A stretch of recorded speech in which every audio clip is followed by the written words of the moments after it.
요한복음 강의 75번째 시간으로 예수님이 떠나시는 것이 유익인 이유라는 제목으로 말씀을 보겠습니다. 예수님은 자신이 이 세상을 떠나시면 제자들에게 어떤 일이 있을지에 대해서 말씀하고 계셨습니다. 앞장에서는 바로 세상이 이 제자들을 미워할 것이기 때문에 그 결과가 나타날 것이라고도 말씀하셨고요. 또한 예수님이 떠나시면 이 세상이 이들을 박해하고 고통하게 할 것이라고 말씀하셨죠. 그런데 이런 일이 일어나면 바로 제자들 가운데는 어떤 사람들이 생기게 될까요? 1절 말씀입니다. 내가 이것을 너희에게 이름은 너희로 실족하지 않게 하려 함이니. 여러분, 실족하다라는 것은 걸려 넘어져서 바로 땅바닥에 이렇게 구르는 상태를 의미하죠. 예수님을 잘 따라간다고 생각했는데, 내가 예수님을 잘 믿었다고 생각했는데, 그분이 하나님이시라고 고백까지 했는데, 예수님이 사라지신 뒤에 이렇게 어려운 일이 생기게 되니까, 예수님이 진짜 하나님 맞아? 내가 잘못된 것을 따라온 것 아니야? 라고 바로 이 믿음에 있어서 이렇게 넘어지는 사람들이 생길까봐 이 말씀을 미리 해주셨다라고 하는 것입니다. 그런데 이렇게 사람들을 실족하게 하기까지 만들 만한 그런 일들이 어떤 일들인가요? 바로 2절입니다. 사람들이 너희를 출교할 뿐 아니라 때가 이르면 무릇 너희를 죽이는 자가 생각하기를 이것이 하나님을 섬기는 일이라 하리라. 지금 직접적으로 이 유대인들인 제자들에게 말씀하고 계시기 때문에 바로 이 출교라고 하는 이야기를 하고 계신 것이죠. 지금 우리는 어디서 이렇게 출교된다라고 하는 것이 잘 와닿지 않지만 고대의 이런 종교적인 사회에서 출교는 사실 사형선고나 마찬가지입니다. 출교된 사람하고는 아무도 이야기도 하면 안 되고요. 서로 같이 밥을 먹어도 안 되고요. 그 사람에게 도움을 주어도 안 되는 것이 바로 출교죠. 사실 지금도 이 이슬람 그런 국가에서 복음을 전하는 것이 어려운 것이 어떤 한 사람이 예수를 믿겠다고 하는 순간에 바로 모든 사람들이 그를 출교시켜서 아무도 그와 관계를 맺지 못하게 만들기 때문이죠. 집안에서도 너는 우리 자식이 아니야. 그리고 남이 되어버렸으니까 이제 우리와 다른 종교를 가진 바로 그 사람을 심지어는 죽여도 괜찮다라고 하는 그런 사람들이 적대감과 그런 박해에 시달리게 되는 것이죠. 바로 유대 사회에서도 이제 더 이상 인간이 아닌 거예요. 그런데 심지어는 출교뿐 아니라 나중엔 죽이기까지 하면서 내가 하나님을 위해서 이 일을 한다라고 하는 이런 일을 당하게 될 것이다라고 예수님이 말씀하십니다. 그런데 왜 이런 일이 일어난다고 예수님이 말씀하시나요? 3절입니다. 그들이 이런 일을 할 것은 아버지와 나를 알지 못함이라. 하나님을 위해서 바로 예수님이 제자들을 출교하고 박해하고 죽이기까지 하는데 그 진짜 이유는 하나님 때문에 하는 게 아니라 하나님과 예수님을 알지 못하기 때문에 그런 반응을 한다라고 하는 것입니다. 예수님이 이런 이야기들을 잔뜩 해주셨더니 제자들이 어떤 마음이 들었을까요? 바로 마음에 지금 근심이 가득한 거예요. 예수님 이렇게 놀라운 기적을 행하시고 또한 우리가 하나님이라고 믿는 이분이 우리랑 함께 계셔도 사람들이 이렇게 우리를 반대하는 사람도 있고 욕하는 사람도 있고 이런데 예수님이 사라져버리시고 나면 도대체 우리가 어떻게 될까? 너무나 많은 걱정을 지금 하게 된 것이죠. 그래서 6절에서 예수님이 말씀을 하십니다. 도리어 내가 이 말을 함으로 너희 마음에 근심이 가득하였도다. 실족하지 말라고 이런 얘기를 해주셨는데 이 얘기를 듣고 난 제자들이 오히려 마음에 너무 근심했더니 너희 마음에 지금 근심이 가득하구나. 내가 떠나가 버리면 어떤 일이 생길지 지금 너무 걱정하고 있구나 라고 예수님이 말씀하고 계신 것이죠. 그런데 7절 상반절에서 예수님이 뭐라고 말씀하시나요? 그러나 내가 너희에게 실상을 말하노니 진짜 진실을 너희에게 얘기해 줄게. 근데 그 진실이 뭔가요? 내가 떠나가는 것이 너희에게 유익이라. 여러분, 당장 벌어지는 상황, 눈에 보이는 상태는 예수님이 떠나가시면 안 될 것 같습니다. 예수님이 떠나가시면 어떤 일이 일어난다고요? 출교당하고 박해당하고 심지어는 죽을 수도 있다는 거죠. 근데 그게 최악의 일이 아닌가요? 아무하고도 관계 맺을 수 없고 심지어는 죽임을 당하고 나는 하나님을 위해 산다고 생각했는데 사람들은 하나님을 위해 내가 너를 죽이겠다라고 하는 이런 상황이, 아니 예수님이 이거는 별게 아니야. 내가 떠나가서 벌어질 이 상황 말고 진짜 아주 좋은 일이 있어 라고 말씀하고 계신 것이죠. 그렇다면 예수님이 떠나시는 것이 왜 유익일까요? 첫 번째로 보혜사가 오셔서 책망하시기 때문입니다. 7절 하반절입니다.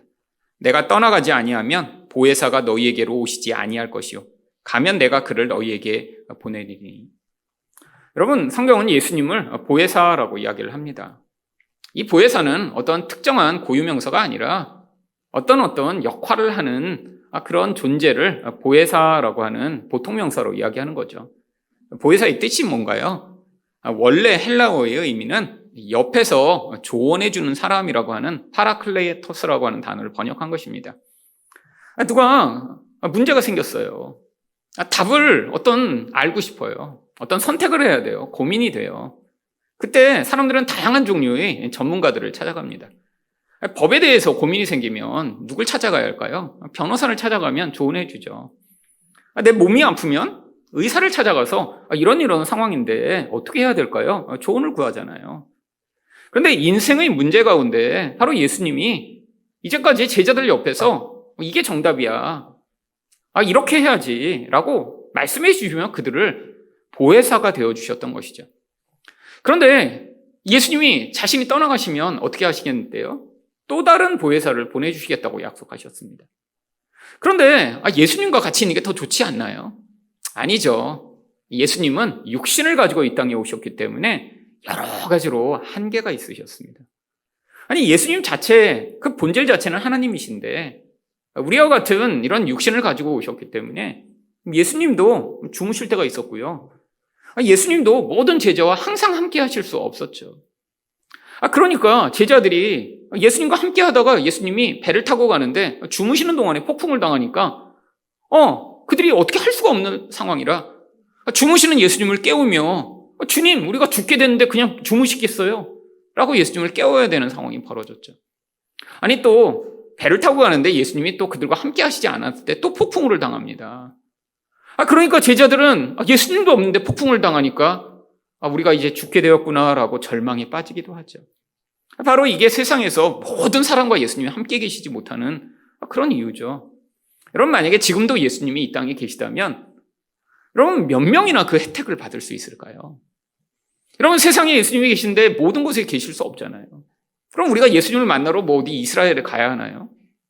여러분, 결국 예수님이 모든 사람과 이 보혜사로 함께 하시기 위해 예수님이 반드시 다시 돌아가셔야 합니다. 근데 단순히 떠나가셔야 오는 게 아니라 예수님이 바로 십자가를 통해 죄 문제를 해결하시고 그 다음에 이제 성령이 우리에게 오실 수 있는 이 과정을 예수님이 이루셔야 성령을 우리에게 보내셔서 성령이 우리와 늘 함께 계실 수 있기 때문이죠. 여러분, 근데 이 성령이 우리와 함께 하시는 게 뭐가 도대체 유익인가요? 이 성경은 우리가 생각하는 유익과는 전혀 다른 유익을 이야기합니다. 여러분, 성령이 이렇게 우리와 함께 계셔서 그분이 하나님이시면 우리에게 나쁜 일이 일어날 것을 미리 알려주시면 얼마나 좋을까요? 미래에 이렇게 된다라고 미리 알려주시면 얼마나 좋을까요? 여러분, 성령이 도대체 우리와 함께 계시면 우리가 문제를 당할 때 미리 알려주셔야 되는 것 아닌가요? 미래에 어떻게 될 것이라고 우리에게 조금만 힌트를 주시면 얼마나 좋겠어요. 여러분, 저는 늘 그런 것을 기대했지만 하나님이 절대로 미래를 알려주지 않습니다. 여러분, 기도 많이 하면 뭐가 희미하게라도 보여서 그래서 조금이라도 그 불안을 벗어나게 해주시는 게 하나님이 아니에요. 하나님은 우리가 믿음을 갖기를 원하십니다. 여러분, 이 땅에서 우리가 고난을 겪고 심지어는 제자들이 이렇게 죽임을 당하는데도 그거보다 더 중요한 유익이 있대요. 여러분, 도대체 이 땅에서 이렇게 죽는데 그거보다 더 큰 유익이 뭐가 있을까요? 최악의 일이 일어나는데 이걸 벗어나게 해주시는 게 하나님 아닌가요? 아니요. 오늘 8절 말씀해 보시면 그가 와서 죄에 대하여 의에 대하여 심판에 대하여 세상을 책망하시는 것이 바로 보혜사 성령이 오셔서 우리에게 주시는 놀라운 유익이라고 하는 것입니다. 여러분, 이거 읽으면 유익이었으면 아마 여러분이 여기 밑줄도 막 치시고 별표도 하시고 그동안 암송도 하셔야 되는데 아마 아무도 이 말씀을 보고 이게 무슨 유익이야? 라고 생각하셨을 거예요. 저도 그랬습니다. 이게 무슨 의미인지 모르니까 이게 뭐야 이거 성령이 오셔서 이거 뭐 한다는 거야 도대체. 옛날엔 그렇게 생각했어요. 여러분 책망, 일단 이 책망 때문에 별로 이렇게 좋지가 않습니다. 여러분 책망 좋아하세요? 유익이라고 생각하세요? 여러분 책망이라고 하면 다 싫어하잖아요. 뭐 잘못해서 그렇게 하지 마. 너 그렇게 나쁜 짓 해? 이거 좋아하는 사람 누가 있어요? 여러분 근데 여기 있는 이 책망이라는 의미는 뭘 누가 잘못해서 야단친다라는 그런 의미가 아닙니다. 이 번역을 하면서 적정한 단어를 찾다가 나름대로 이제 의미를 살린다고 했는데 이 원래의 의미를 잘 살리지 못하는 경우가 너무 많아서 우리가 오해하는 경우가 많죠. 이 책망도 그렇습니다. 책망이라는 단어는 대부분 누군가 잘못했을 때 꾸짖는 의미로 사용하니까 성령이 오셔서 이렇게 책망하신다는데 이게 무슨 유익이라고 여겨지겠어요. 근데 이 책망의 원래 의미는 감추어졌던 죄악을 드러내 권고하다라는 의미입니다. 사실 이 책망하다라는 의미가 그래서 다른 곳에서는 권고하다라고도 번역되는데요. 마태복음 18장 15절을 보시면 내 형제가 죄를 범하거든 가서 너와 그 사람만 상대하여 권고하라. 이 권고하다가 위에서 똑같이 번역된 이 엘렌코라는 헬라어를 번역한 같은 단어입니다. 만일 들으면 내가 내 형제를 얻은 것이요. 여러분 이 책망이라고 하는 원래의 의미는 사실 본인 스스로는 깨닫지 못하는 어떤 상태에 있을 때 그것을 가르쳐 주어 그 상태로부터 벗어나 좀 더 긍정적이고 좋은 결과를 얻도록 도와주는 것을 책망이라고 하죠. 근데 이걸 안 받아들이면 어떻게 돼요? 사실 아무 효과가 없는 거죠. 강팍한 마음을 가지고 누군가 너 그거 글로 가면 안 돼 라고 얘기해 주면 잘 받아들여서 돌이키면 좋은데 어떤 경우에는 거부하는 경우도 굉장히 많잖아요. 그러면 손해인 거죠. 바로 이 성령의 이런 권고하시는 음성을 들었을 때 받아들인 자에게는 이게 그런데 엄청난 유익이 되는 건데 이것을 거부하는 자에게는 그게 오히려 아무 소용이 없는 것입니다. 여러분 성령이 오셔서 우리에게 도대체 무엇이 유익이냐면 세상 사람들은 돌이킬 수 없는 그 자리로부터 그 성령의 음성을 들은 자들이 돌이켜 하나님의 놀라운 은혜를 누리는 자리로 변화될 수 있기 때문에 이게 어떤 것보다 유익이라는 거예요. 심지어는 이 땅에서 그냥 죽어도 괜찮다라는 거예요. 그 이익을 누리는 사람은. 왜요? 이게 바로 하나님이 우리에게 주시는 놀라운 축복이기 때문이죠. 도대체 그런데 이런 죄에 대하여, 의에 대하여, 심판에 대하여 이렇게 권고하시는 것이 무슨 의미인가요? 바로 9절에서 예수님이 그 각각이 무슨 의미인지 설명해 주십니다. 9절 말씀을 보시면 죄에 대하여라 함은 그들이 나를 믿지 아니함이요. 이 죄라고 번역된 것은 우리가 생각하는 사기를 치거나 도둑질을 하는 그런 종류를 의미하는 것이 아닙니다. 성경에서 늘 죄는 인간의 본질적 태도를 이야기하는 거예요. 눈에 보이지 않는 영적인 태도입니다. 물론 어떤 행위로 누군가를 폭행하고 사기를 치고 나쁜 짓을 하는 사람은 영혼 안에 있는 이 죄가 만들어낸 결과가 그런 행위로까지 나타난 것이죠. 그런데 많은 사람들은 이런 행위를 가지고 이 사람은 범죄자야 할 만한 그런 행위를 하지 않고 사는 게 대부분입니다. 그러니까 문제가 어떤 문제가 있죠? 자기 안에 죄가 가득한데도 불구하고 이게 행위로 드러나지 않는다고 해서 자기는 죄인이 아니라고 생각하는 경우가 많이 있지. 근데 예수님이 말씀하시는 죄는 뭐예요? 예수님을 믿지 않는 게 죄래요. 여러분, 이거 심각한 죄입니다. 왜 죄인가요? 바로 이 죄의 본질 자체가 하나님을 믿고 그분을 의존하는 게 아니라 하나님 말고 다른 것을 의존하여 나를 하나님처럼 만들려고 하는 그 영적 본질에서부터 시작됐기 때문이죠. 여러분, 근데 이게 인간의 본질입니다. 누가 보이지 않는 하나님을 어떻게 의존하겠어요? 보이는 무엇인가를 의존해서 그걸 많이 갖고 그것을 힘이라고 하는 것을 내가 소유하고 있어서 내가 자랑할 만하면 남의 눈에 내가 굉장히 괜찮은 사람으로 보이게 되면 그게 모두가 다 축복이고 좋은 것이라고 여기는 것이죠. 여러분, 이거는 누가 가르쳐주지 않아도 아이들부터 그냥 자연스럽게 갖게 되는 그런 태도입니다. 내가 더 우월하고 싶거든요. 잘난 존재가 되는 것. 여러분, 아이들한테 너는 더 잘난 존재가 돼야 돼. 너는 이렇게 남보다 더 많은 걸 가져서 남을 짓밟아야 돼. 여러분, 이야기를 해줘 아이들이 배우게 되는 것인가요? 어려서부터 그냥 자연스럽게 습득하는 것입니다. 어려서 저도 동네에서 맨날 뭐 가지고 놀면 누군가 더 많이 가지고 있는 것 그거 아무것도 아닌데도 그거 가지고 서로 잘난 체하고 싸우고, 그까지 돌멩이 모아다가 내가 돌멩이 더 많이 가졌어. 그러다 싸우다가 나중엔 딱지 가지고 하고, 그 다음엔 구슬 가지고 싸우고. 그게 본성이죠.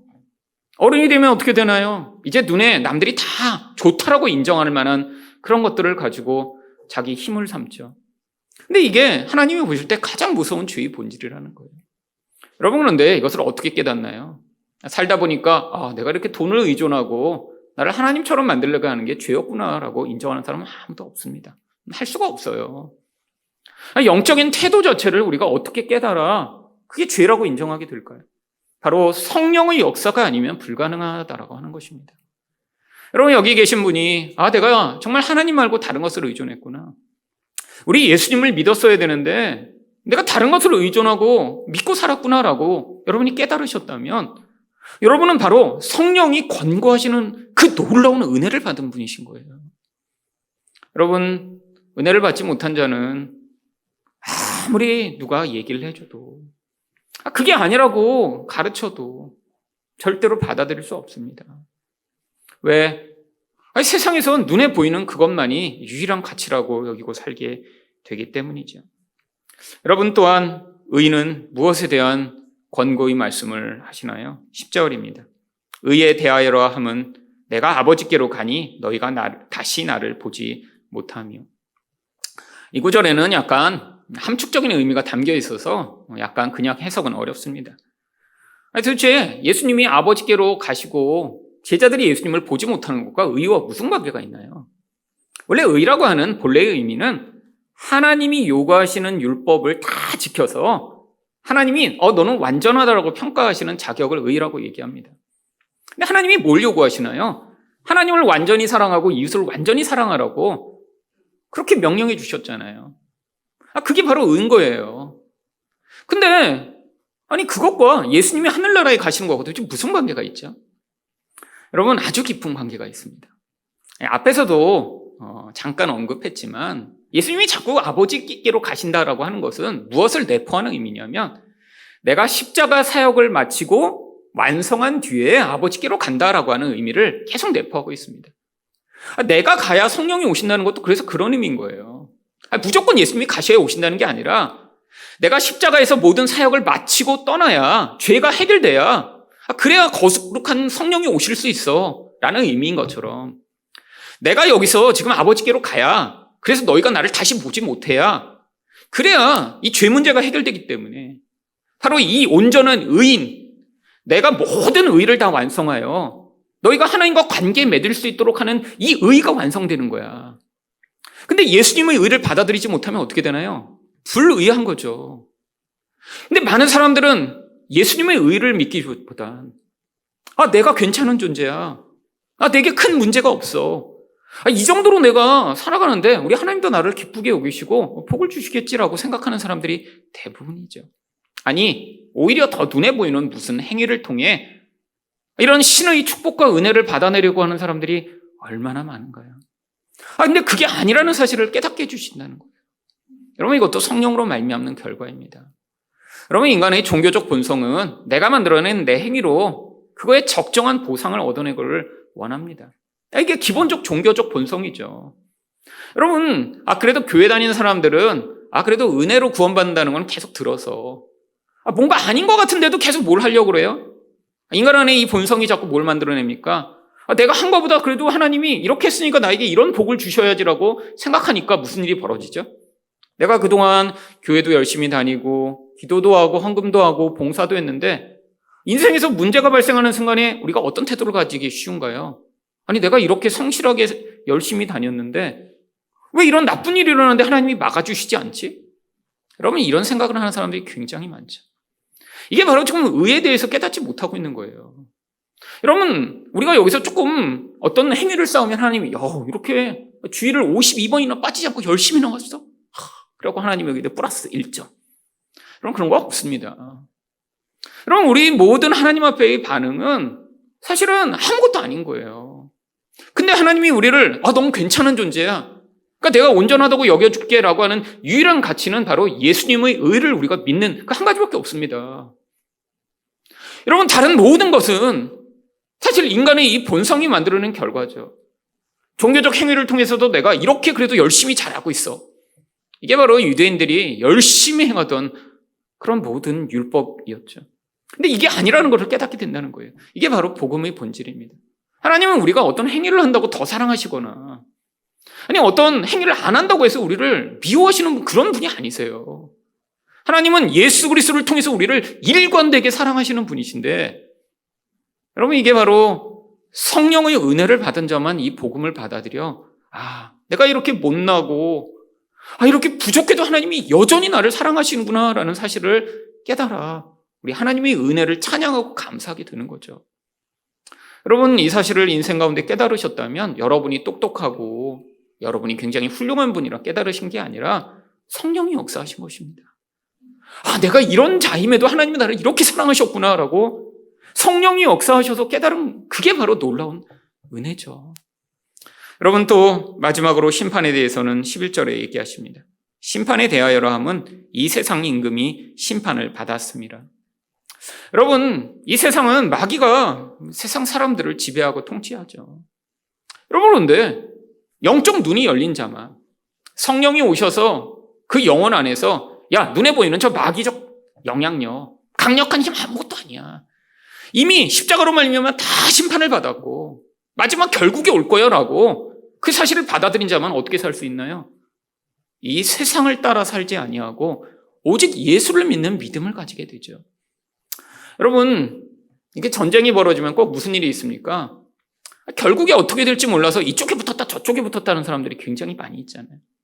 여러분, 한국에도 옛날에 그런 사람들 많았습니다. 여러분, 일본이 그렇게 그냥 확 망할 줄 어떻게 알았겠어요? 수십 년간 한국이 일본의 이런 통치 가운데 있으니까 한국 사람들 가운데도 일본이 계속 되겠지. 그래서 끝까지 일본에 충성하던 한국 사람들 굉장히 많았어요. 여러분, 서동주 시인도 사실 대표적인 그런 분이었습니다.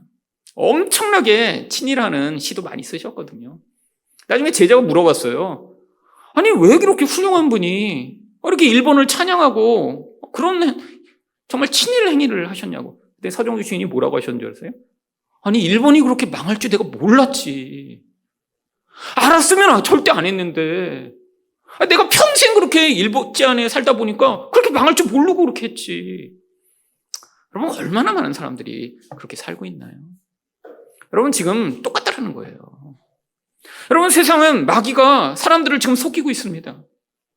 마귀가 세상 사람들에게 힘을 주고 이 온 세상이 영원할 것처럼 지금 사람들을 속이고 있죠. 근데 이미 심판당했고 멸망이 지금 예정돼 있어요. 여러분, 어떤 사람만 이것을 받아들일 수 있나요? 성령의 권고하심을 들은 자만. 이 세상이랑은 곧 끝나겠구나. 아무리 화려하고 멋있어 보이고 영원한 것 같아도 하나님 나라가 곧 임하겠구나. 우리 예수님이 통치자시며 우리 예수님이 세상을 다스리시는구나. 여러분, 이걸 가르쳐준다고 누가 알게 되나요? 아닙니다. 성령의 역사예요. 여러분, 만약에 여러분이 이 세상에 사시면서도 우리 예수님이 통치자시구나, 이 마귀라는 놈이 이 세상이 만들어놓은 이 모든 거 다 허상이며 이거 결국에는 끝날 것이구나라고 지금 믿고 계시다면 여러분은 지금 성령을 통하는 은혜를 받으신 거죠. 여러분, 그래서 성령이 오시는 것이 우리에게 놀라운 유익인 것입니다. 성령이 오셔서 우리에게 이런 죄에 대해서 가르쳐 주셨으니까 맞아. 이제 내가 이렇게 붙들던 거 다 내려놓고 예수를 믿어야 되겠구나라고 여러분 반응하신 거고요. 성령이 오셔서 여러분에게 말씀하셨기 때문에 맞아. 내가 이렇게 이 땅에서 열심을 부리고 만들어내는 건 아무것도 아니고 오직 예수의 의만이 가장 가치 있는 것이구나라고 믿게 된 것이고, 이렇게 성령이 우리에게 권고하셔서 그 음성을 들은 사람들만이 이 세상이란 건 아무것도 아니고 결국 하나님 나라가 곧 임할 것이구나라는 그 믿음으로 이 세상을 살아갈 수 있는 것이죠.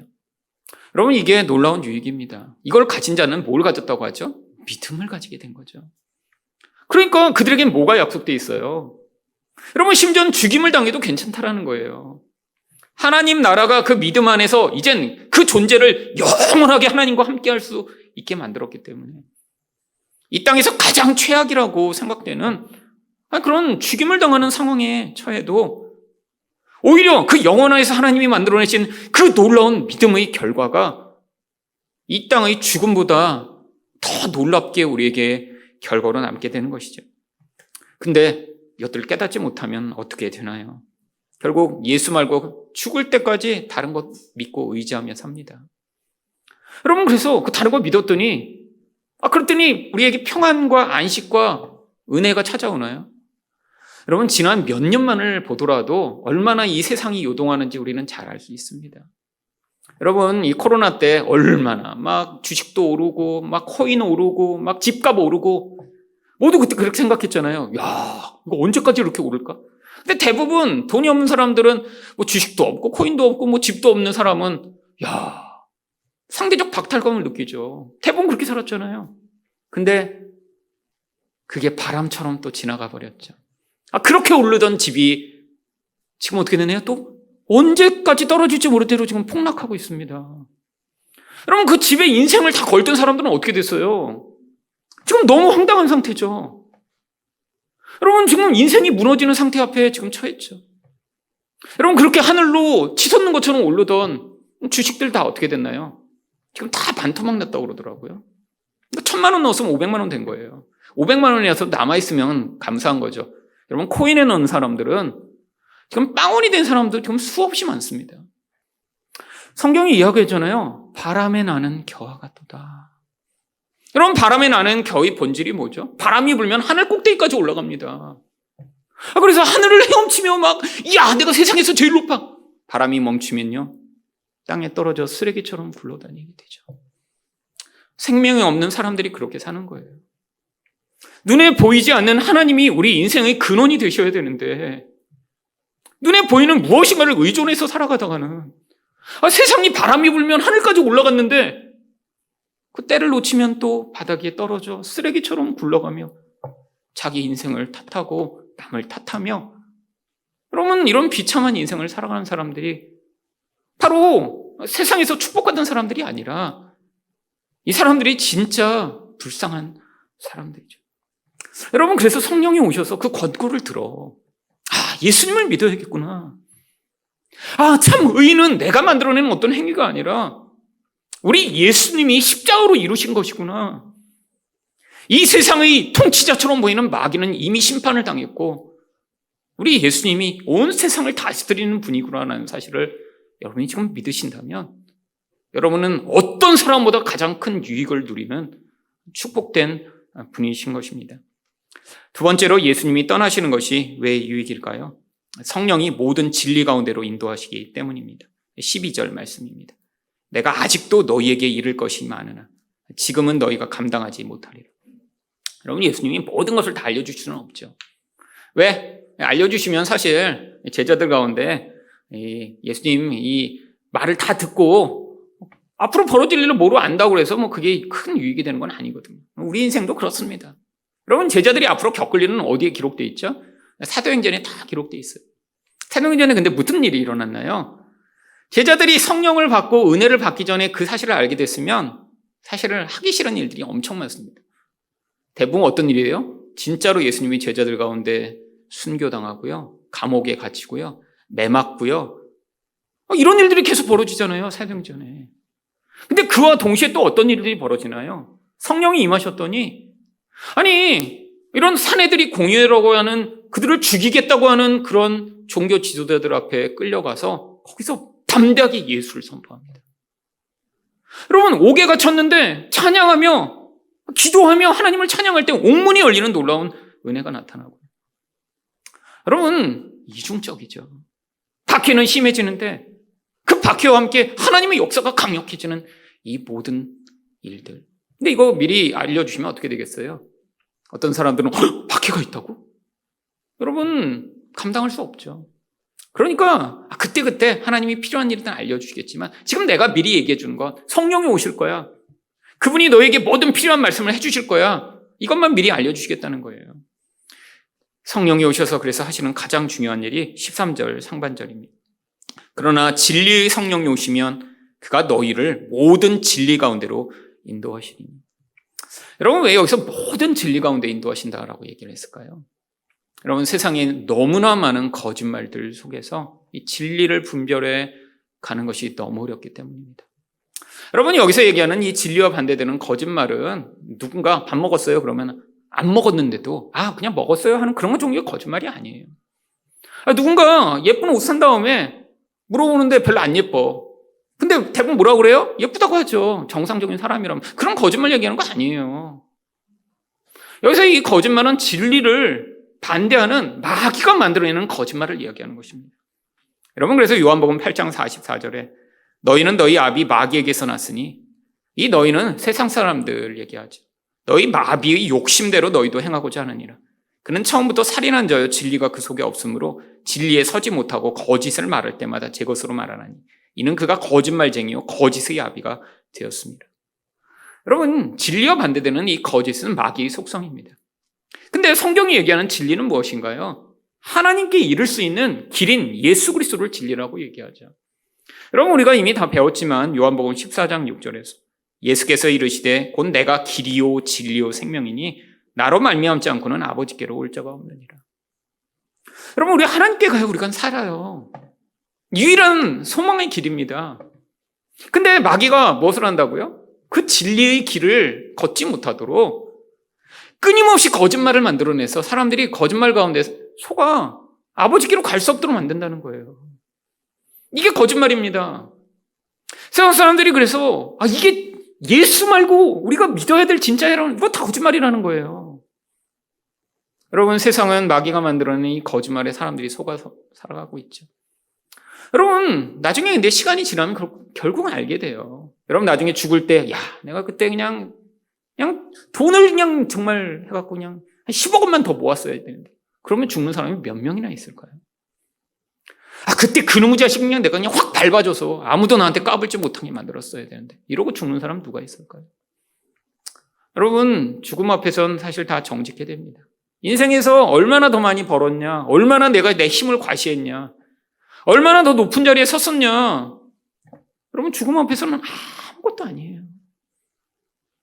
여러분, 죽음 앞둔 자한테 가서 꼭 마지막에 하실 말씀 무엇입니까? 하면 그때 내가 그냥 대학원에 가서 박사를 땄어야 되는데 이런 거 얘기하는 사람 아무도 없을 거예요. 무슨 얘기할까요? 그때 내가 더 사랑했어야 되는데, 그때 내가 용서했어야 되는데. 여러분, 진짜 가치 있는 것만 나중에 남게 되겠죠. 근데 마귀가 세상을 어떻게 살아가게 만드나요? 그럼 가치 있는 것들 다 사람들이 보지 못하게 만들고 쓸데없는 것만 관심 기울이게 만들어 모두가 그걸 추구하게 살게 만들어 사람들이 다 더 고통하고 더 불행하게 만드는 거예요. 여러분, 이 한국 사회를 요즘 보면 이 불행이 더 깊어갈 수밖에 없는 이유가 이 거짓말이 이제는 더 노골화됐기 때문이죠. 여러분, 모든 사람들은 다 돈을 사랑하고 의존합니다. 근데 지금처럼 노골화되지는 않았었잖아요. 여러분, 옛날에 20년 전에 결혼 조건이 다 첫째, 둘째, 셋째, 넷째, 다섯째가 다 돈이었나요? 아니요. 옛날에 20년 전에 이렇게 결혼 조건을 보면 성격이 잘 맞는 사람 이런 게 되게 중요한 조건이었잖아요. 여러분, 요즘은요 그런 거 아무 소용 없습니다.